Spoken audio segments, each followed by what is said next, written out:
പുരുഷന്മാരോട് സലാം പറയുക, പുരുഷന്മാർ സ്ത്രീകളോട് സലാം പറയുക. അവിടെ അടിസ്ഥാനപരമായിട്ട് നമ്മൾ അറിഞ്ഞിരിക്കേണ്ട ഒരു കാര്യം, പരസ്പരം സലാം പറയുമ്പോൾ ഫിത്ന ഉണ്ടാകുമോ എന്നുള്ളതാണ് വിഷയം. അപ്പോൾ ഞാനൊരു 60 വയസ്സായ 70 വയസ്സായ ഒരു ഉമ്മയോട് സലാം പറഞ്ഞു. അവിടെ ഇപ്പോൾ പ്രത്യേകിച്ച് ഫിത്ന ഒന്നും വരാൻ പോകുന്നില്ല. ആ സലാം പറഞ്ഞാൽ ആ സലാമോട് കൂടി ഒതുങ്ങി. അത് കഴിഞ്ഞ് വേറെ ഒരു കിന്നാരം പറയലോ അല്ലെങ്കിൽ അവിടെ ഒരു കൊഞ്ചിക്കുഴയലോ വേറൊരു സംസാരമൊന്നും അവിടെ വരാൻ സാധ്യതയില്ല.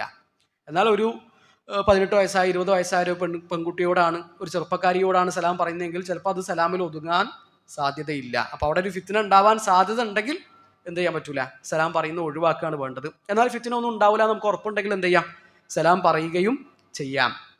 അത് തടസ്സമില്ല. ഇപ്പൊ അഫ്ഷു സലാമ ബൈനക്കും, നിങ്ങൾക്കിടയിൽ സലാം വ്യാപിപ്പിക്കുക എന്ന് പറഞ്ഞാൽ ആണുങ്ങൾക്കും പെണ്ണുങ്ങൾക്കും അത് ബാധകമാണ്. ആണുങ്ങൾ ആണുങ്ങളോട് സലാം പറയുക, പെണ്ണുങ്ങൾ പെണ്ണുങ്ങളോട് സലാം പറയുക.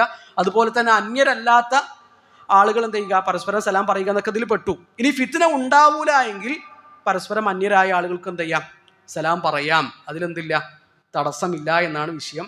എന്നാൽ ഫിത്ന ഉണ്ടാകുമെങ്കിൽ നമ്മൾ സലാം പറഞ്ഞാൽ അത് വേറെ തരത്തിലേക്ക് പോകും, അത് പിന്നീട് വേറെ സംസാരമാകും.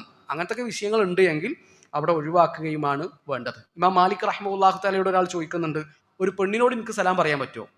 അപ്പോൾ ഇമാം മാലിക് റഹ്മത്തുള്ളാഹി തആല പറയുന്നുണ്ട്, ഒരു പ്രായമായ വൃദ്ധയായ സ്ത്രീയോടാണ് സലാം പറയുന്നതെങ്കിൽ ഫല അക്റഹു ദാലിക്, ഞാനത് വെറുക്കുന്നില്ല. വ അമ്മ ശാബ, എന്നാൽ ഒരു ചെറുപ്പക്കാരിയോടാണ് നീ ഉദ്ദേശിക്കുന്നത് എങ്കിൽ ഫല ഉഹിബ്ബു ദാലിക്, ഞാനത് ഇഷ്ടപ്പെടുന്നില്ല. അപ്പോൾ അവിടുത്തെ അടിസ്ഥാനം ഇതാണ്, ഫിത്ന ഉണ്ടാകുമോ ഇല്ലേ എന്നതാണ് വിഷയം. ഫിത്ന ഉണ്ടാവൂല എങ്കിൽ ഒരു ആണിന് പെണ്ണിനോടും പെണ്ണിന് ആണിനോടും സലാം പറയാം. ഫിത്ന ഉണ്ടാകുമെങ്കിൽ അത് നിർബന്ധമായിട്ടും ഒഴിവാക്കുകയും വേണം.